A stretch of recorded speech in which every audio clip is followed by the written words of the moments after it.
Christianity po. Praise the Lord. Ang focus verse po natin ang focus verse po natin ay okay, pure religion is the practical balance of faith and works according to the godly wisdom. Praise the Lord. Hallelujah. Napakaganda po ng topic na ito para po sa ating mga Kristiyano. Glory to God. At slides please sa key verse po natin sa James 1:27 po.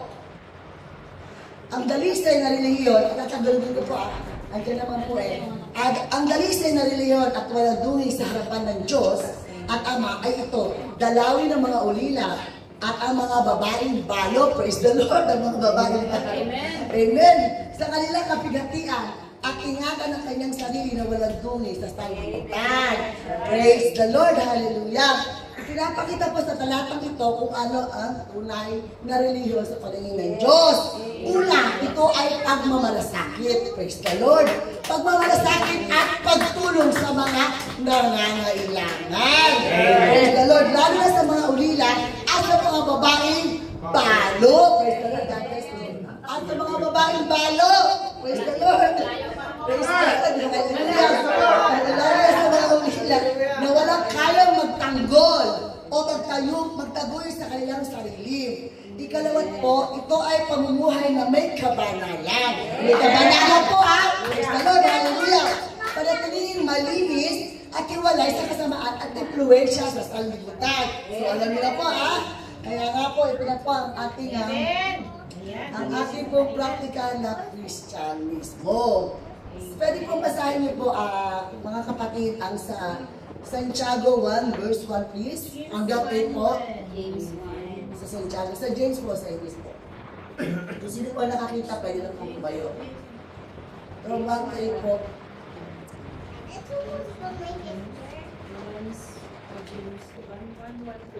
Opo. James 1. Opo. Basahin na po natin. Kasi ito po kasi wala po.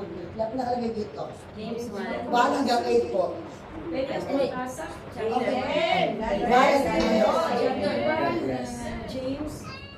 James, a servant of God and of the Lord Jesus Christ, to the 12 tribes which are scattered abroad, greeting. Hanggang saan sis? Hanggang 8 po. Hanggang 8. My brethren, count it all joy when you fall into diverse temptations. Number 3, verse 3, knowing this, that the trying of your faith worketh patience. Verse 4, but let patience have a perfect work, yet you may be perfect and entire, wanting nothing. Verse 5, and any of you lack wisdom, let him ask of God, that giveth to all men liberally, and upbraideth not, and it shall be given them. Verse 6, but let him ask in faith, nothing wavering, for he that wavereth is like a wave of the sea, driven with the wind and tossed. Verse 7, for let not that man think that he shall receive anything of the Lord. Verse 8, a double-minded man is unstable in all his ways. Praise the Lord, hallelujah. Salamat po. Ito po, kaya po na po binasa po ito dahil ito po ang ating magiging topic po sa ating lesson po sa Bible po. Bible study po natin. Dito po ay binibigyan din ni Santiago na ang mga Kristiyano ay dumadaan sa iba't ibang pagsubok at tukso. Unahin ko muna po ito. Ang mga pagsubok na ito ay hindi para sirain tayo, kundi para magpalago ng ating pananampalataya. Kundi sa ating mga pagtitiis, pananampalataya at magbunga ng pagtitiis at kaganapan. Ngunit kinakapos tayo ng karunungan. Bakit po? Kung paano harapin ang mga problema. Kasi po pag may mga problema po talagang doon po talaga tayo bisa kinakapos Ito ba? Praise the Lord. Hinihikayat po dito ni Santiago na humingi tayo sa Diyos ng karunungan. Kaya humingi po tayo ng karunungan sa Panginoon. At siya nagbibigay ng masagana at walang sino man itinatamod. Lahat po tayo ay pwedeng humingi sa Panginoon ng karunungan. Lahat po tayo ay bibigyan po ng karunungan. Amen po ba? Subalit ang panalangin at pag-iingay sa Diyos ay dapat gawin ng may pananampalataya na walang pag-aalinlangan po. Sapagkat ang taong nag-aalinlangan ay para daw po tayo ayon sa dapat na tinatakay-takay ng hangin. Sabi po ito sa sa verses na ito po. Pakibasa naman po sa 26 po, at 22 to 26 po. James din po. Ako, 22 to 26. Bago po tayo mag-start sa introduction. Praise the Lord. Matapot maging tagapagtupad kayo ng salita at huwag tagapakinig lamang na inyong dinadaya ang inyong sarili. Amen. Praise the Lord. 23, sapagkat kung ang sino man ay tagapakinig ng salita at hindi tagatupad, ay katulad siya na isang tao na tinitingnan ang kanyang talagang mukha sa salamin. 24, sapagkat minamasdan niya ang kaniyang sarili at siya'y umaalis at kapag dahil kanyang nalilimutan kung ano siya. Amen. Praise the Lord. Actually, Ang 26 po. 25, ngunit ang nagsisiyasat ng sakdal na kautusan, ang kautusan ng kalayaan at nananatiling gayon na hindi tagapakinig, nanililimot, hindi tagatupad ng ginagawa, ay pagpapalain ang taong ito sa kanyang ginagawa. 26, kung ang sino man ay nag-iisip na siya religyoso, samantalang hindi pinipigil ang kanyang dila, Praise the Lord. kung di dinadaya ang kanyang puso, ang isyon ng taong ito ay walang kabuluhan. Amen! Praise the Lord! Napakaganda po ng ating topic. Ito na po tayo sa introduction na po tayo. Sa aklat po ni Santiago, may mga taong nahihirapan po. Ang paghirap po dito ay hindi dahil kay Santiago mismo. Hindi ito mahirap po nawain gaya ng ilang sinulat na anak ni Solomon. Isi-shortcut ko na lang po siya. Solomon, hindi rin kasing hirap ipaliwanag gaya ng aklat ng pahayag. Ang hamon ay hindi nanggagaling sa mga bagay na malabo po, kundi sa mga bagay na seryoso po. Ang Santiago ay hindi isang komplikado aklat na puno ng mabibigat na theological na kaisipan. Sa halip ito ay isang maikling practical na aklat na humihimok sa mga tao sa buhay at mga katotohanan alam na nila. Dapat papagalan na po natin ang katotohanan. Sabi rin po dito sa aklat na ito ni Santiago po, ay ipamuhay na rin po natin. Si Santiago, praise the Lord! Si Santiago na anak ni Zebedeo, ang pinakakilala noong unang panahon, si Santiago na anak ni Zebedeo, na kapatid ni Apostol Juan, kasama ni Juan at si Pedro na bumubuo ng maliliit na panloob na bilog ng alagad ni Jesus. Madalas naroon ng mahalagang pangyayari. Andiyan po, naka naman po sa kapingan din sa street po. Dito nga po at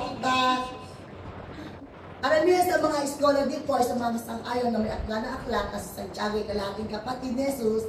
Si Santiago ay naging pinuno ng iglesia na sa Jerusalem na may mahalagang papel sa paglago sa bagong samahan ng Kristiyano. Binanggit bilang tagapamagitan isang mahalagang konseho ng mga leader sa unang iglesia sa Jerusalem gawa sa 15. Hindi palaging tagasunod si Santiago ni Jesus po. Hindi record ni Mateo ang isang pagbibisita ni Jesus sa kanyang bayan sa Nazareth na tila nagpapahiwatig na walang mga kapatid sa Jesus. Ang kabilang ng kanyang tagasunod ay gayon pa man pagsapit ng araw ng Pentecostes.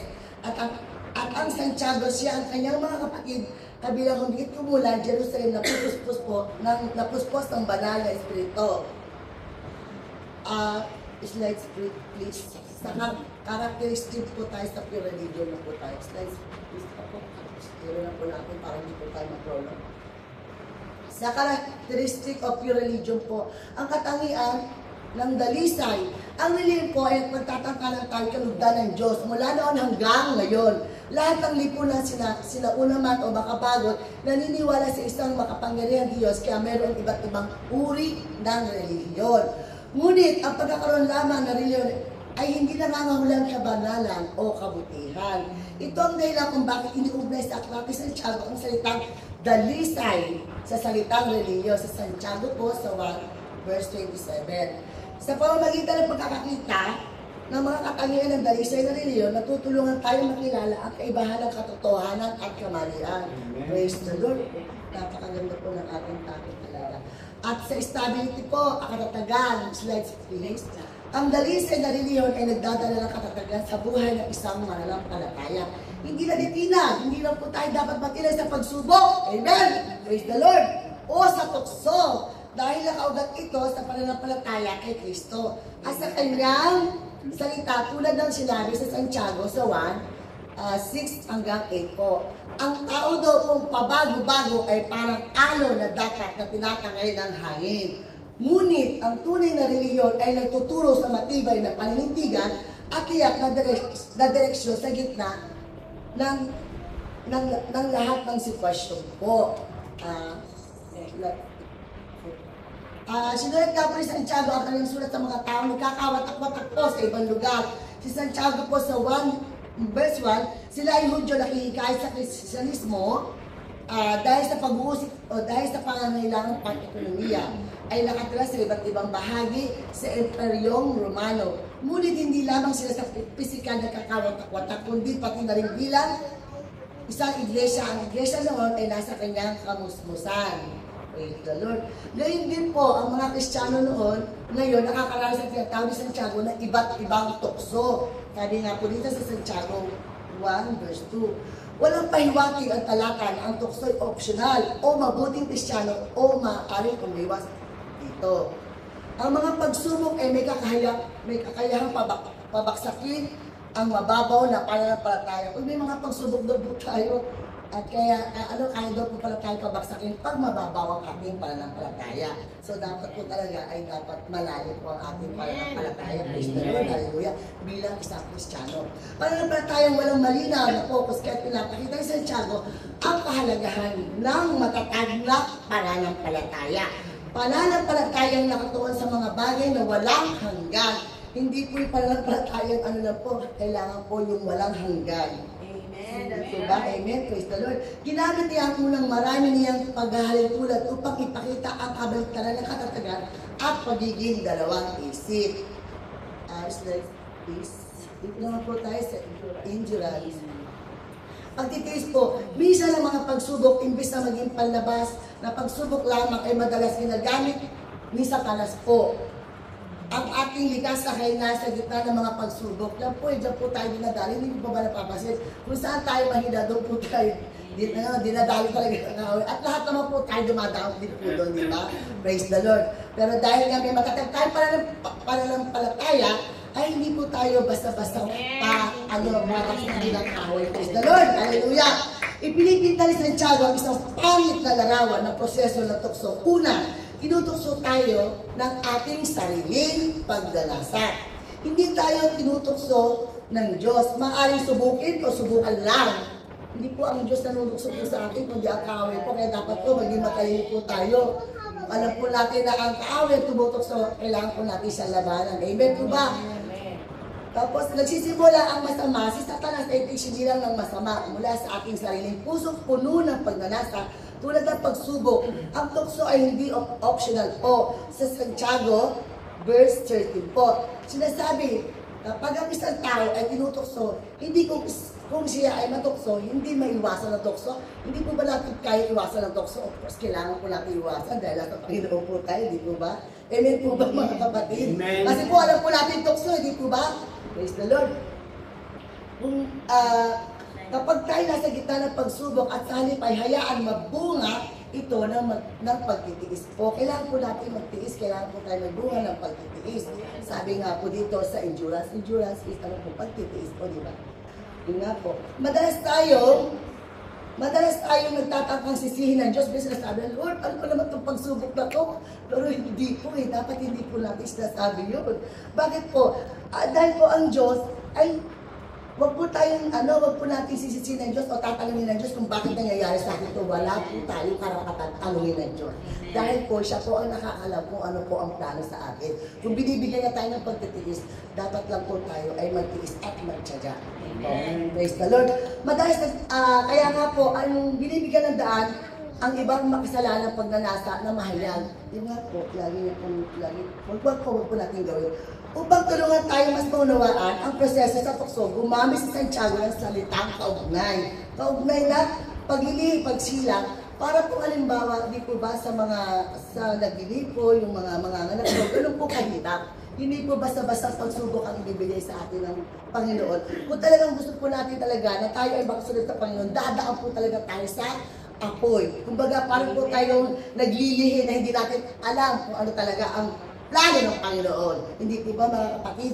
Ngunit sa halip na magbunga ng buhay, ang proseso ito ay nauuwi sa kamatayan. Bakit po? Kasi nga po, hindi po tayo natututong mag-iis. Hindi po ba? Praise the Lord. Hallelujah. Sa Santiago sa 1, verse 14 and 15 po, pinapaliwanag dito na ang proseso ng tukso, kung hindi mababantay ang tukso, ay umuusa dito ng may pagnanasa tungo sa kasalanan at sa huli po ay kamatayan. Tandaan po natin, lahat ng kasalanan ay kamatayan po ang kaparusahan. Sabi po sa Bible yun, mga kapatid. Aliwanag po, ang pagtitiis sa tukso, ang pagsubok ay minsan nagiging tukso kapag mali ang naging tugon ng tao. Halimbawa, kapag may problema ka, imbis na matuto kang magtiis, pagtiwala sa Diyos, minsan napapaisip kang gumawa ng mali, iyan po ay tukso. Di po ba mga kapatid? Praise the Lord. Ang pagnanasa po ay isang, kapag hinayaan natin maglaro sa isip at puso ang maling hangarin, iyan po ay nagiging pagnanasa po. Di po ba mga kapatid? Praise the Lord. Hallelujah. Kasalanan po ay kapag isinagawa natin ang maling hangarin, alam na po natin na mali, pero ginagawa pa rin natin yun po ay kasalanan po. Di po ba? Praise the Lord.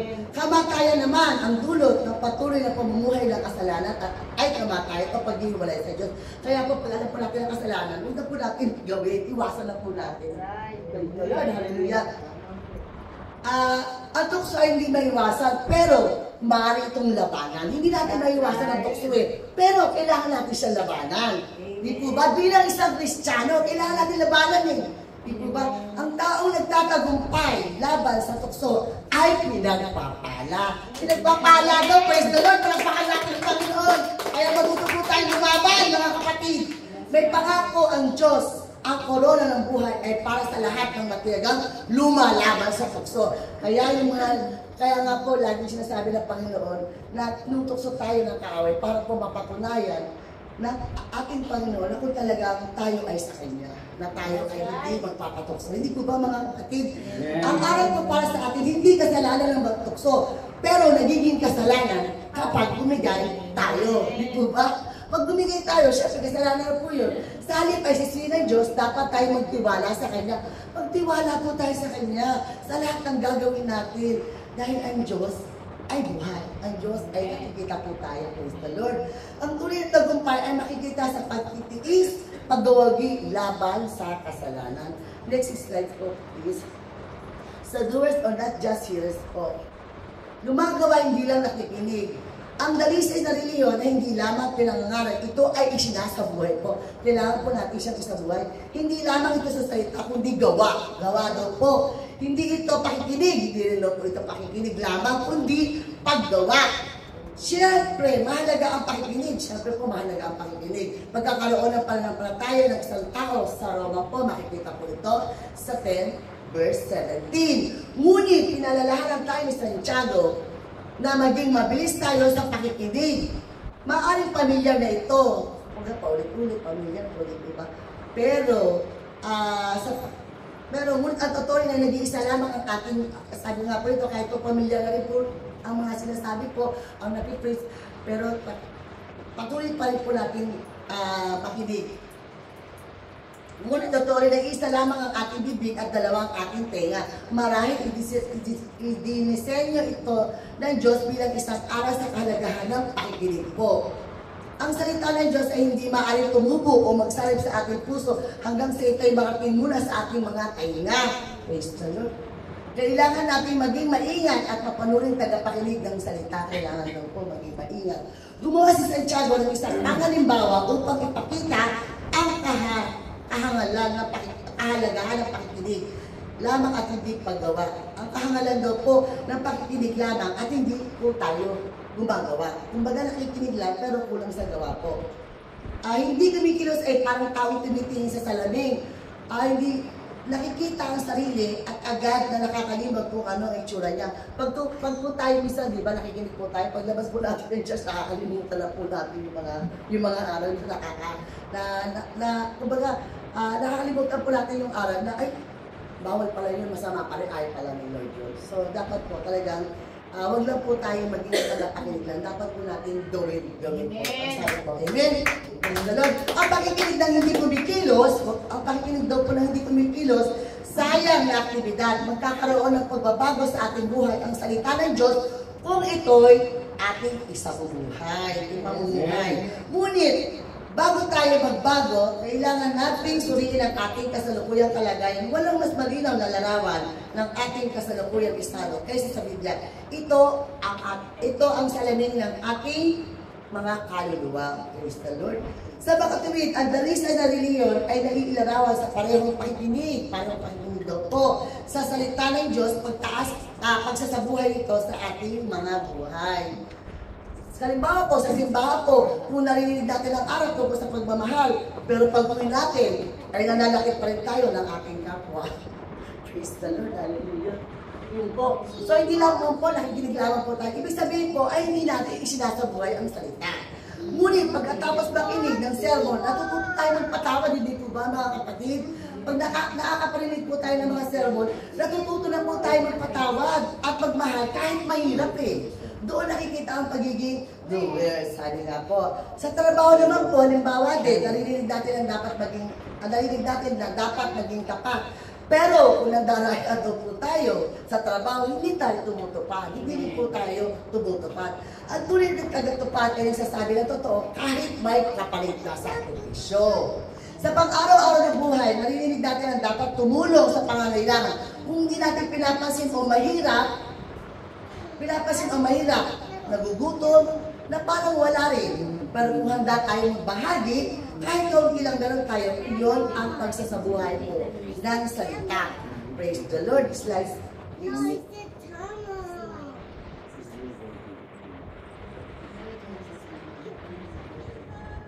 No respect of person po. Ang ibig sabihin ng no respect person ay ang Diyos ay hindi nagtatangi ng tao. Praise the Lord. Hindi siya nagpapakita ng pagkiling o batay sa yaman. Tatayuan kapangyarihan o panlabas sa inyo. Sa paningin ng Diyos, lahat tayo ay pantay-pantay. Praise the Lord. Sa Santiago sa 2, 1 hanggang 4 po, pinapalalahanan tayo na huwag magpakita ng pagkiling. Gaya ng pagbibigay ng espesyal na pagtrato sa mayaman at pagpapabaya naman sa mahirap. Ang kulay ng pananampalataya ay nakikitang pantay ng pakikitungo at pagpapakita ng pag-ibig at katarungan sa lahat po. Ang Diyos ay tumitingin po sa puso. Sa puso po tayo titingnan ng Panginoon. At hindi sa panlabas sa anyo. Sabi po sa, pakibasa nga po sa 1 Samuel 16 verse 7 po.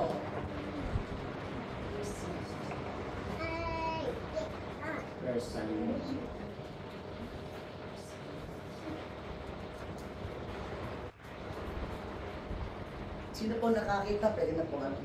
Praise the Lord. Sinabi ng Panginoon kay Samuel, huwag mong tingnan ang kanyang mukha o ang taas ng kanyang kataasan.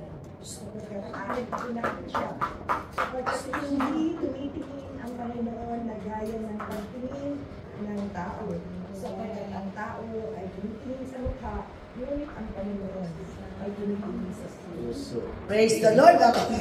Hallelujah! Bilang mga Kristiyano, dapat makita sa atin ang pag-ibig ni Kristo. Sa pamamagitan ng ano po, pantay ng pagrespeto at pagpapahalaga sa lahat ng tao. Sa simbahan, halimbawa po, sa simbahan dumating ang isang mayaman, nakamagarang damit at isang mahirap na nakapambahay lamang. Kung bibigyan ko ng asya ng mayaman ng upuan at maganda sa harap, pero mahirap ay sa likod lang, ito po ay maling asal. Hindi ito na ay sa turo ng Diyos dahil sabi nga ng Panginoon, lahat tayo ay pantay, lahat tayo ay kanyang anak, lahat tayo ay pare-parehas sa paningin ng Panginoon. Sa paralan din, ganun din po. Kapag may estudyante, halimbawa matalino o estudyanteng hirap sa aralin, praise the Lord, hallelujah, hindi dapat mas paboran ang matalino at pabayaan ang nahihirapan. Ang guro dapat ay magtuturo ng pantay at may malasakit sa lahat. So dapat po, pantay-pantay pa rin po sa lahat ng aspeto, sa paaralan, sa trabaho, sa tahanan, pantay-pantay po. Yun po ang gusto ng ating Panginoon. Sa tahanan naman po, kung may magkakapatid na hindi dapat mas paboran ng magulang, isang anak, dahil sila ay mas magaling o mas matalino, lahat ng anak ay dapat mahalin ng patas. Praise the Lord. Hallelujah. Slides, please.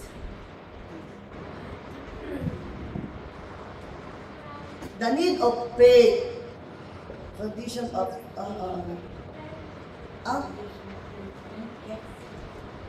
okay, ito po sa second condition of pure faith, okay? Condition ng dalisay na puso. Ang bihasang teller, ito po ang bihasang teller sa bangko ay kayang matukoy ang pera or counterfeit or false or fake.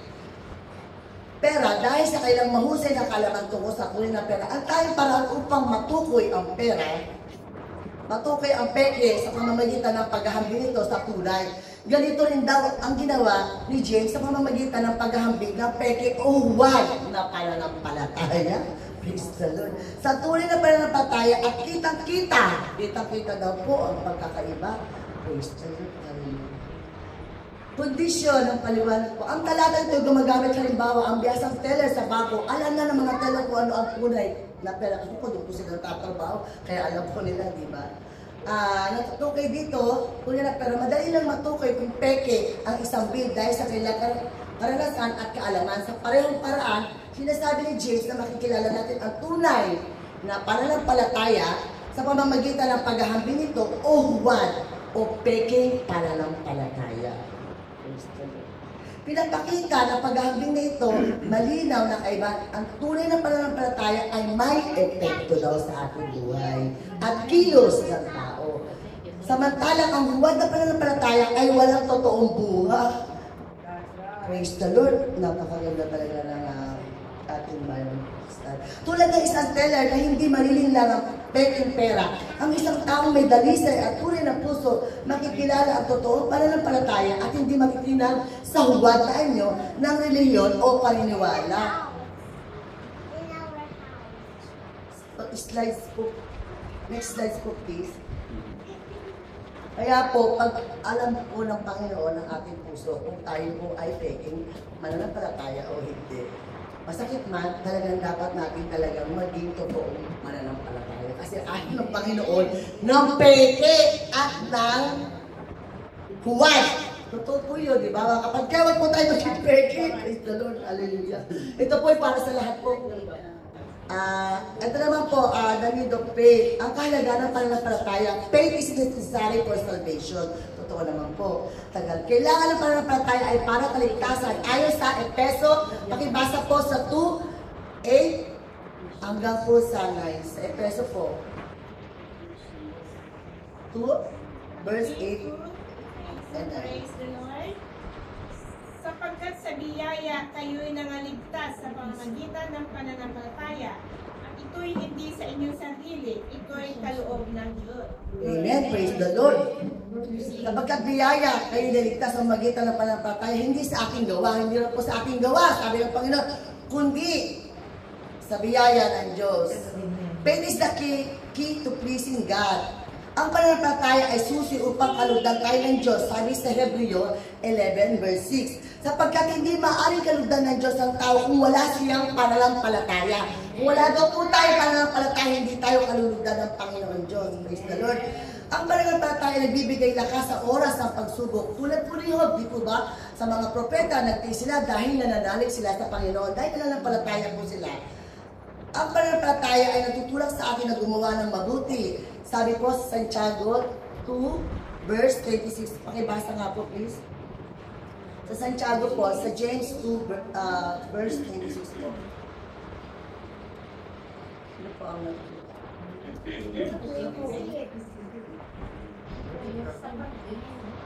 26. Sapagkat kung paano ang katawan na walang espiritu ay patay, gayon din ang pananampalataya na walang mga gawa ay patay. Praise the Lord, hallelujah. Tama po. Kung wala po tayong ginagawa, patay po ang ating pananampalataya. Sabi nga po, sabi gano'n, ang pananampalataya na walang gawa daw po ay patay. So wala pong kabuluhan kung wala rin po tayong ginagawa at nananampalataya lang tayo. Praise the Lord, hallelujah. Kailangan ng pananampalataya dahil dito ay daan ng kaligtasang paraan upang mapalapit sa Diyos. Lakas sa gitna ng pagsubok at mabubuting gawa. Praise the Lord, hallelujah. Si Abraham po, di ba, sumunod at tumayo sa kanyang bayan na hindi alam kung saan katutungo. Si Moises din, ganoon din po, di ba, pinili na magdusa kasama ang bayan ng Diyos kaysa pamasahe ng kasalanan ng Ehipto. Ipinapakita ang pananampalataya hindi lamang paniniwala sa isipan, kundi pagsunod sa gawa at sa pamumuhay. Maging si Jesus ay nagsasabi, kung hindi tayo sasampalataya, mananatili tayo sa ating mga kasalanan. Kaya't malinaw ang pananampalataya ay daan ng kaligtasan. Praise the Lord. Ang tunay na pananampalataya ay may kalakip pong gawa. Gawa po, kailangan po natin lagyan ng gawa. Kaya makikita natin ang pananampalataya, hindi lamang po optional ang ng bawat Kristiyano sa pananampalataya. Tayo ay naligtas, tayo ay lumagos sa pagsunod, tayo ay nakatanggap ng lakas upang matiis sa pagsubok, tayo nabubuhay ng kalugod-lugod sa Diyos. Praise the Lord. At next slide po, please. The fruit of faith. Okay. Ang tunay po ng mensahe ni Santiago po rito sa talatang ito na ating pong Bible study, hindi kung kailangan ba ng isang tao ang pananampalataya, kundi kung ano ang itsura ng tunay na pananampalataya. Ito ang pinaka-puso ng mensahe ng Santiago po. Gaya ng kanyang nakasanayan, gumagamit si Santiago ng isang paghahalin tulad upang mas mapalalim ang ating pangunawa sa paksa. Ituturo niya ang isipan natin ang isang taong gutom at walang damit at nangangailangan ng ating tulong. Posible ba na mapakain at madamitan natin siya sa pamamagitan lamang ng mga salita? Siyempre, hindi po, di ba? Kung sasabihin mo na, kumain ka na, wala ka namang maibibigay ng pagkain. Di, wala rin po yun, di ba? O magbihis ka na, kung wala naman siyang bibihisan. Hindi rin po yun, sabi rin po doon. Praise the Lord, hallelujah. Ganon din ang pananampalataya kapag ang isang tayo nasasabing siya ay mananampalataya, hindi ito nangangahulugan tunay ngang mayroon siya. Kung ang isa ay tunay na may pananampalataya, mayroong pagbabago. Kailangan mo may pagbabago po ang pananampalataya. Praise the Lord! Hallelujah! Glory to God! Mayroong pagbabago ang kanyang mga gawa. Ang siyang nagpapatunay na kanyang pananampalataya. Kung walang gawa, paano natin malalaman na may pananampalataya nga siya? Kung wala nga naman kung gawa, paano po natin malalaman na tayo may pananampalataya? Thank you, Lord. Praise the Lord. Ang punto ni Santiago po ay malino na hindi sapat ang salita lamang. Hindi po sapat ang salita lamang eh. Praise the Lord. Kung wala daw pong gawa, kailangan talaga gawa. Salita at gawa. Parang gano'n po, faith and action. Praise the Lord. Kung ang sasabihin natin ay may pakitang pagbabago sa ating buhay at paggawa ng mabuti, paano ito magiging totoo? Halimbawa, kung may taong gutom at walang damit, hindi siya magpapakain. Madadamitan sa pamamagitan lang ng salitang tulad ng, kumain ka nawa at magbihis ka nawa. Kailangan natin siyang pakainin. Pakainin at bigyan ng damit upang patugunan ang kanyang pangangailangan. Kasi kung wala pong gawa, wala rin po salita lang. Hindi po ba, mga kapatid? Praise the Lord. Ganito ang pananampalataya ko. Ang tunay na may pananampalataya ang taong paggawa ng mabuti, pagtulong at pamumuhay ng ayon sa salita ng Diyos, siyang patunay na totoo ang kanyang pananampalataya. So, kung may gawa po, at ang pananampalataya po natin ay totoo. Sa patunay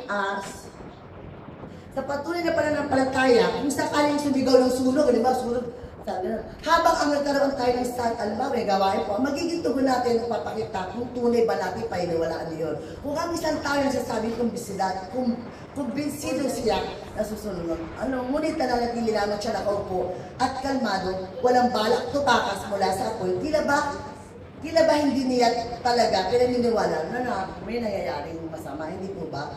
May ilang taong gusto paghiwalayin ang pananampalataya at gawa. Iba po hindi po pwedeng paghiwalayin ang pananampalataya at gawa. Ngunit sila ay magkasamang kumikilos at ang kanilang ugnayan ay malinaw. Ang pananampalataya hindi maaaring hiwalay sa gawa. Hindi tinuturo ni Santiago ang pag-aaring ganap sa pamamagitan ng gawa. Justification by works of po. Na mahigpit na tinututunan ni Pablo, ang nais lamang niya ipakita, ito ay ang gawa ay hindi sandi. Ang gawa ay hindi sandi na pananampalataya, kundi ito'y patunay na pananampalataya. Praise the Lord, hallelujah.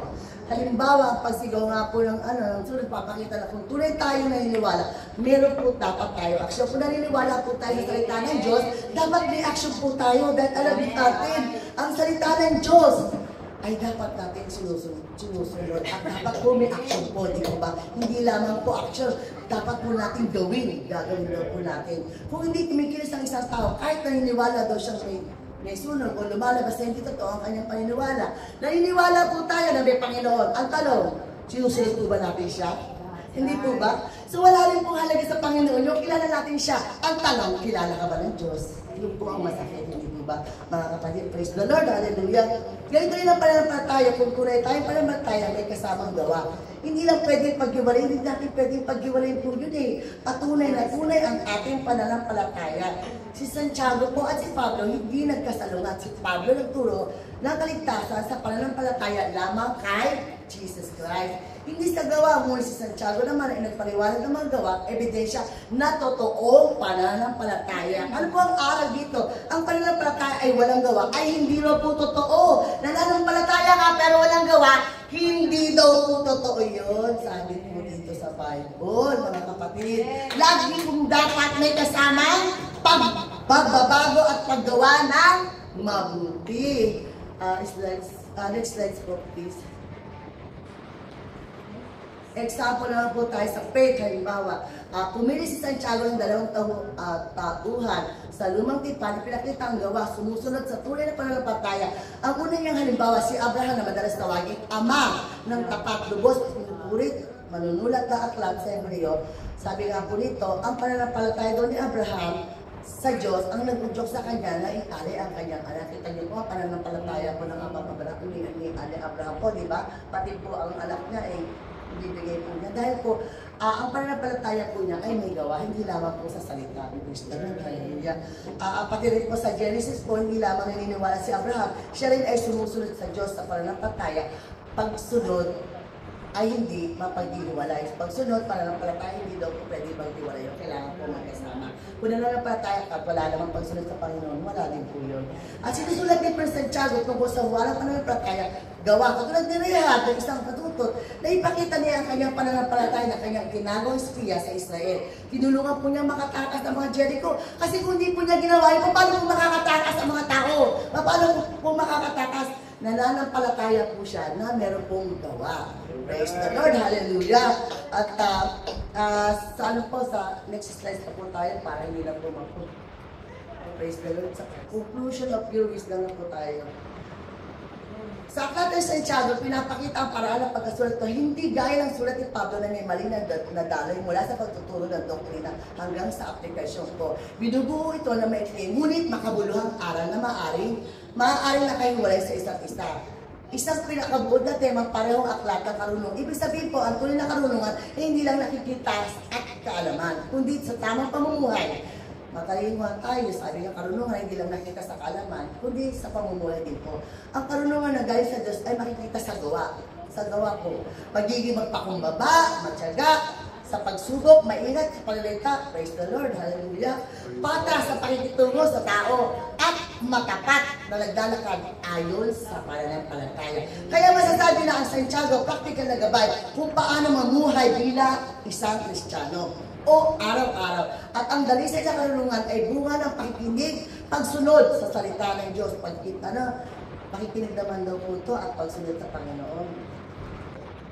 Ang karunungan ng makabanal naman ay magkaiba po. Magkaiba po daw po ang karunungan ng makabanal. Ito ay nagbubunga ng mabuting ani, ito ay una at dalisay, pagkatapos mapayapa, mahinahon, madaling lapitan, puno ng habag at mabuting bunga. Walang kinikilingan, walang pagpukunwari. Dalawa po ang uri ng karunungan, mga kapatid. Tinutukoy ni Santiago na may dalawang uri ng karunungan. Karunungan pandaigdig at karunungan makabanal. Magkaiba sila, di po ba mga kapatid? Magkaiba sila sa pinagmulang bunga. Pinagmulan, karunungan ng pandaigdig. Nagmumula sa taong makamundong pagnanasa, hindi ito sinasangkalang-kalang ang Diyos sa paggawa ng desisyon. Kaya limitado ang pananaw nito, maaaring humantong sa kasamaan at kalituhan. Pag lahat po ng ating desisyon at hindi po natin isinasaburi sa Panginoon, nalilito po tayo, wala pong direksyon. Ang karunungan pong makabanal naman po, nagmumula sa Diyos mula sa langit. Ito'y espiritual na ayon sa kalooban ng Diyos. Kaya nagbubunga po ng kabutihan. Kasi pag kalooban po ng Diyos at binibigay po natin sa Panginoon Diyos, nagiging maganda po ang bunga niya. Kasi po galing po sa Panginoon ang karunungan na ibibigay sa atin.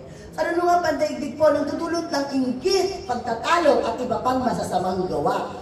Kahit gaano pa katalino ang isang tao, kung walang pananaw ng Diyos, baka kagawa siya ng mali. Praise the Lord, hallelujah. Karunungan pong makabanal, nagbubunga ng mabuting ani, dalisay, mapayapa, mahinahon, madaling lapitan, puno ng habag at mabuting gawa, patas na lahat at walang pagkukunwari. Pangunahing araw, ang tunay na karunungan hindi lamang batay sa talino o kaalaman ng tao. Ito'y dapat nagmumula sa Diyos na ay ng kanyang kalooban at karunungan makabanal, nagdadala ng kapayapaan, kabutihan at kabuang kagalingan sa buhay ng mga tao. Praise the Lord, hallelujah. Next slide po, please. Praise the Lord. Hallelujah. Dito naman po tayo sa ating worldly wisdom and godly wisdom po. May dalawang uri ng karunungan, makamundo at makadiyos.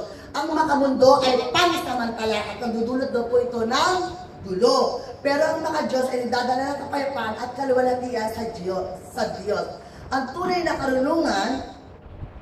karunungan daw po ay hindi susukat sa talino, kundi sa pamumuhay nagpapakita ng kabutihan at kabanalan. Ang worldly wisdom po, mundo ng karunungan, nakasentro sa sariling kapakanan, nagbubunga ng inggit, kapalaluan, kaguluhan at kasamaan. Nagbubunga ito ng yung batay na pangsamantalang bagay ang iniisip ng makamundo. Ang iniisip po niya ay puro makamundo. Ang godly wisdom po, makabiyos na karunungan nanggagaling at nakikita sa mapagkumbabang pamumuhay, nagbubunga ng kapayapaan, kahinahunang kawaan, mabuting gawa, dalisay at tatapat. Next slide po please.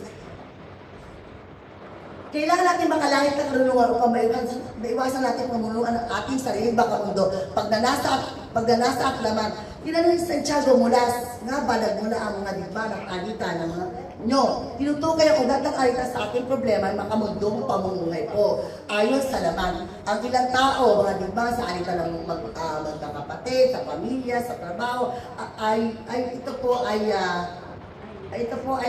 ito po ay galing po sa makamundong pamumuhay po. Tunay na ang problema nasa kanila, sa puso po. Ang may problema po nun ay sa puso ng mga tao na nagiging dahilan ng digmaan o ng away po. Next slide po please.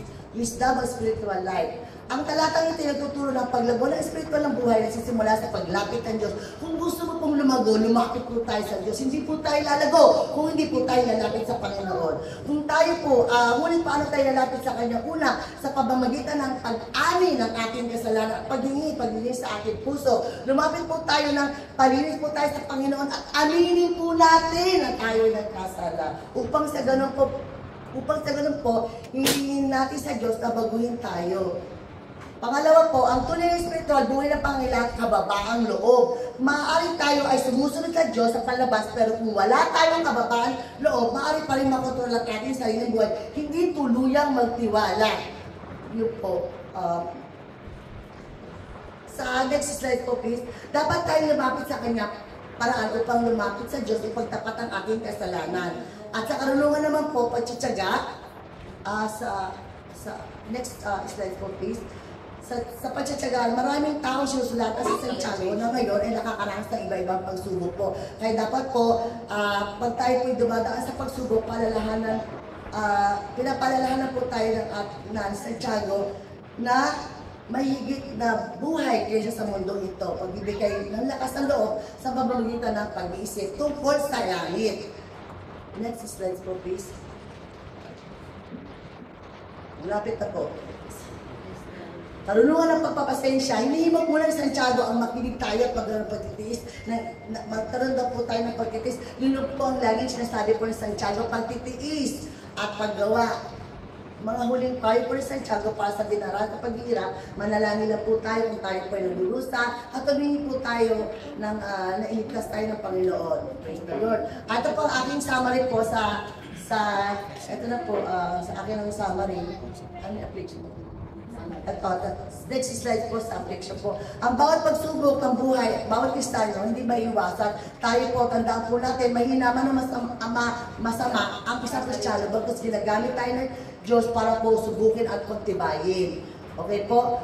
Huwag tayong maging tagapakinig lamang ng salita ng Diyos. Sa buhay ito, araw-araw, ang ating pananampalataya ay dapat magbunga ng mabuting gawa. At sa pamagitan ito ay makikita ang kabuang diwa, Kristyanismo. Huwag nating hayaan kaalaman lamang ng ating tagayan. Ang hamon sa atin, ilapat ang buhay na may aral ng Diyos at maging tunay na Kristo. Ito, last na po ito. Ang practical ng Kristyanismo ay nakaugat sa tunay na pagsasanay pananampalataya ng gawa. Binibigyan diin ang tunay na reliyon, pinapakita na pare-pareho pagkilos, karunungan at habag. Nangangailangan ito ng katagang pananampalataya, mga pagsubok, pagtitiis sa harap ng tukso. So, yun po, at katulad ng pag-aalaga ng mga ulila, ganun po, at sa paghihirap, pagtitiwala. Lagi po tayo magtiwala sa Panginoon, at kung tayo po ay totoong Kristiyano, dapat po ay may gawa. Hindi po pwedeng maging Kristiyano tayo kung wala tayong gawa. Kung nananalangin po tayo kung walang gawa, ay wala rin po kabuluhan. So, yun lamang po, and to God only the glory. Salamat at napakaganda ng closing prayer. Hallelujah, hallelujah, Lord Jesus. Magsitayo po tayo lahat. Praise the Lord. Hallelujah, hallelujah. Once again, nagpapasalamat po kami sa aming kapatiran na inyong ginamit, Lord Jesus, sa araw po na ito. At sana po ito'y ma-apply po namin sa aming pamumuhay at sa araw-araw ang pagiging practical Christianity. At sana po ay ma-i-apply po namin, ma-share po rin po namin na itong karunungan na inyong pinamala sa amin sa araw na ito. We pray for you, Lord Jesus, in your holy mighty name. Amen. Hallelujah.